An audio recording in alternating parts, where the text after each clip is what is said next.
ভূমিকম্প হয়, কিছু কিছু মুসল্লি নামাজ পড়ে ভূমিকম্পের সময় আমরা ফেসবুকে দেখি শরীর কাঁপতেছে, এরপরও মসজিদ কাঁপতেছে, শরীর কাঁপতেছে, এরপর নামাজ ছাড়ে না। আপনাদের চোখে পড়ছে কিনা আমি জানি না।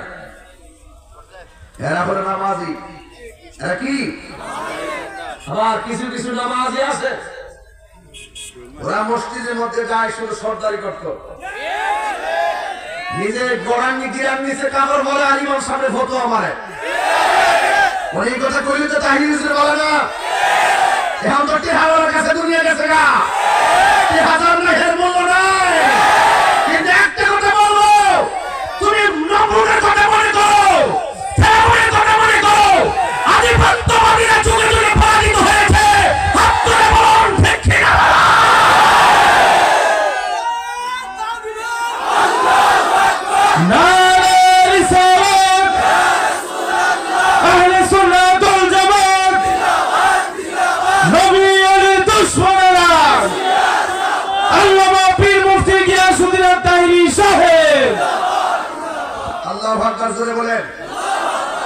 আমরা মসজিদের ভিতরে সরকারি চাই না, আমরা মসজিদের ভিতরে একজনের গোলামি চাই। জবান খুলে কোন তিনি কে? আর জবান খুলে কোন তিনি কে? ভাইয়ের আমার পায়ে হাত রেখে বলবো, অতীতের যা হয়েছে হয়েছে। আজকে রুকনপুরের মাহফিল থেকে রুকু সেজদার প্রতি মনোযোগী হয়ে যান, ঠিক কিনা বলেন? আমার বিষয় দিচ্ছেন তো খুব নরমাল, খুব মহব্বতের। এই ওয়াজ আমি সব মাহফিলে করি, আজকেও করব। করার আগে ভূমিকা কিছু কথা না বললে হবে না, কারণ মসজিদে বানাতে গেলে ফাউন্ডেশন লাগবে। ফাউন্ডেশন দিয়ে এটা সাপ দিতে পারতেন। উপরে ভাবটা কাপড়টা কি এমনি টানাইছেন? খুঁটি লাগছে না তো, এই যে খুঁটি লাগছে, এই যে লাগাইছেন, এই পর্দাটা ছাড়াই উপরে তাকাই দেখে তো আসমান বানাইছে আল্লাহ, একটা খুঁটিরও ব্যবহার করে নাই। তো সেই রবকে আপনি চিনেন না, চিনবেন। রব ছাড় দেয় কিন্তু ছেড়ে দেয় না, ছাড় দেয় কিন্তু ছেড়ে দেয় না। যুবক ভাইয়ের আমার, আপনাদের কাছে আমার অনুরোধ থাকবে, ইবাদত হবে একজনের। জবান খুলে কোন তিনি কে? আর বড় করে তিনি কে? আমার ভাইয়েরা গভীর মনোযোগ, স্টেজের মধ্যে উঠেছি, যতটুকু সামাজিক কথা বলেছি প্রত্যেকটা কথা আপনার আমার জীবনের জন্য গুরুত্ব আছে না নাই? আল্লাহ রাব্বুল আলামিন বলেন, এই দুনিয়াতে ইবাদত হবে একজনের। জবান খুলে বলুন তিনি কে? আর মায়া সুরে বলুন তিনি কে? ও বন্ধুরে, কি দিয়ে আওয়াজ বুঝাইতাম?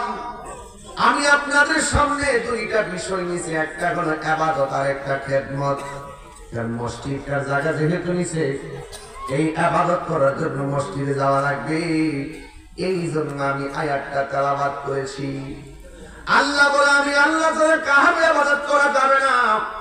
ও ডাবলির গোষ্ঠী বালা ফিরা শুই না যাও, তোমরা মনে করো না আমরা দেশে বাইকে যাও না ফিরান, তোমরা মনে করছো এমন বহুত ক্ষমতাবান লোক থাকে, কিন্তু ইমানদারের কাছে কোনো পাত্তা পায় না। কথা বলেন ঠিক কিনা? ইমানদারের সাথে একজন আছে, সবাই আওয়াজ করে কোন তিনি কে?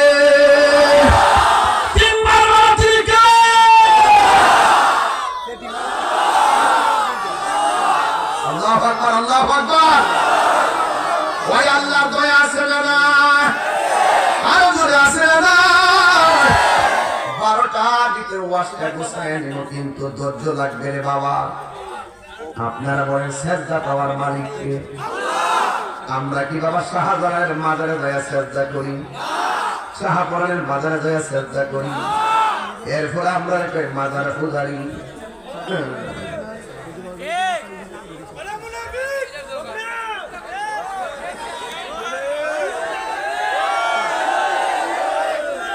মন্দিরে যায় হিন্দুরা ডিস্টার্ব করে, লাগিয়ে হারে পাহারা দেয়। চিন্তা করছে ব্যাপারটা। নাটকের তো কিছু প্রকার আছে, নাটকের কোনো শেষ নাই। কথা কোন ঠিক না বেনি লাগে এটা মন্দির মারা দিতে কথা হিন্দু রাইয়া না অনুষ্ঠান করে ডিস্টার্ব না এটা এখন যদি এই মুহূর্তে হিন্দু আয়া তো হুজুর মাইকটা নিয়ে গীতা পাঠ করবো আমরা ডিস্টার্ব করব না এরা টাকা করবো আমরা করবো কত ভাড়া কি লেগা এগুলো হলো নাটক নাটক কম করো পিউ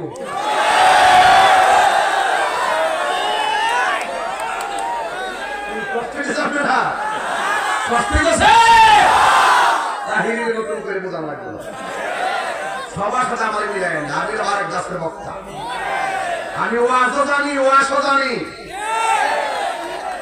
এই জন্য বলছি নাটক কম করো কি আমরা পুরো দিলা বলছি না পুরো মানে ঠিকই বলছি আমার পুরো মানে কই নারায়ে তাকবীর নারায়ে রিসালাত আহলে সুন্নাত ওয়াল জামাত কোরআন সুন্নাহর আলো আর কোরআন সুন্নাহর আলো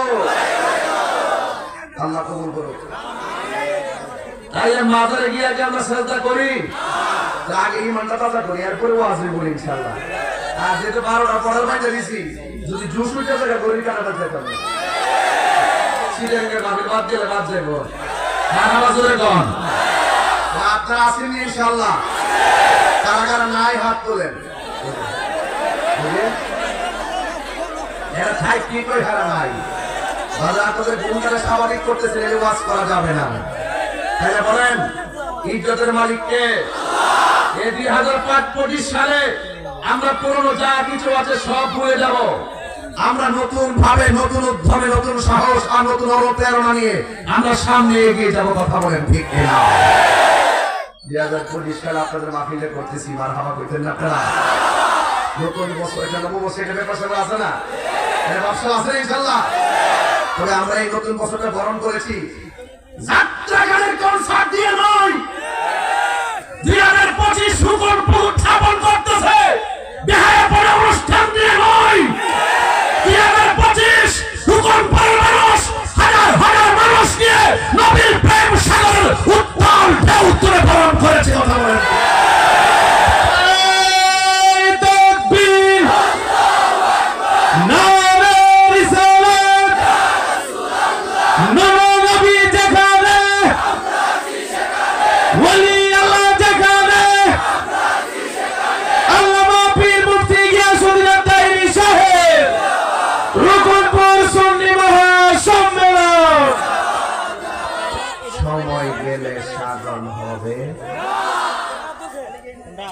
ফেরাউন বলছে আমার রব্বুকুমুল আলা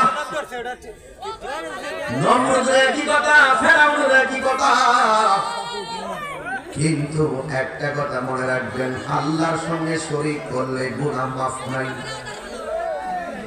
আমার নবী বলেন হে উম্মত আমি তোমাদেরকে তিনটা বড় গুনার কথা বলবো কয়টা আর জোরে কয়টা বাংলা আমার সাথে আওয়াজ করতে পারি হ্যাঁ আমি ওই উপরে তো মাইকের ফোন সাউন্ড আপনারা পান না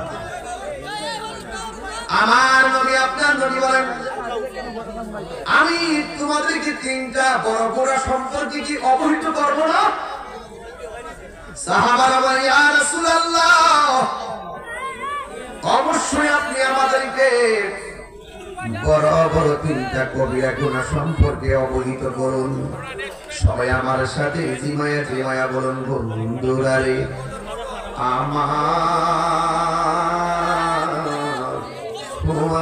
কোন করে বন্ধুরা সাহাবায়ে কেরাম বলে ইয়া রাসূলুল্লাহ অবশ্যই আপনি আমাদেরকে তিনটা বড় বড় গুনাহ সম্পর্কে অবহিত করুন আমার নবী বলেছেন আল্লাহর সঙ্গে শরীক করা যাবে না আল্লাহকে বলেন না আল্লাহর সঙ্গে শরীক করা যাবে না আর মা বাবার সঙ্গে অবাধ্যচারণ করা যাবে না আমার যুবক বান্দার হক মারা যাবে না ও যুবক আল্লাহর নবী বলছেন আল্লাহর সঙ্গে শরীক করা যাবে না এই জন্য আমরা শাহপরানের দরবারে যাইয়া অলিরে অলি মনে করিলেই সম্মান করি, নবীকে নবী মনে করিলেই সম্মান করি, আল্লাহকে আল্লাহ মনে করে সম্মান করি। আল্লাহর সঙ্গে আমরা কাউকে শরীক করি না।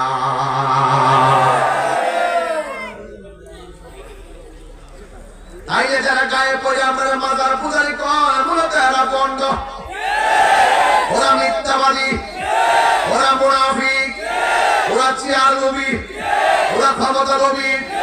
ওদের মুখের মধ্যে ইসলাম আছে, হৃদয়ে ইসলাম নাই। কথা বলেন ঠিক কিনা? এদের সঙ্গে আহলে সুন্নাত ওয়াল জামাতের কোনো সম্পর্ক নাই।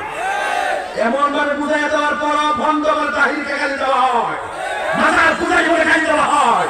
তার মানে বুঝতে হবে যার মেয়ে কুচকা রাহে, মূলত তারা আমাদের ফতোয়া দেওয়া না, মূলত তারা আমাদেরকে হিংসা করে আমাদের মাঠ থেকে উৎখাত করার ষড়যন্ত্র লিপ্ত হয়েছে।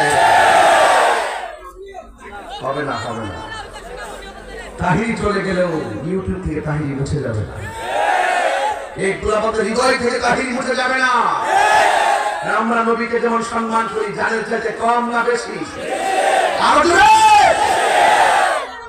এই জন্য আল্লাহ বলেছেন ওয়াকাদা রাব্বুকা আল্লা তা'বুদু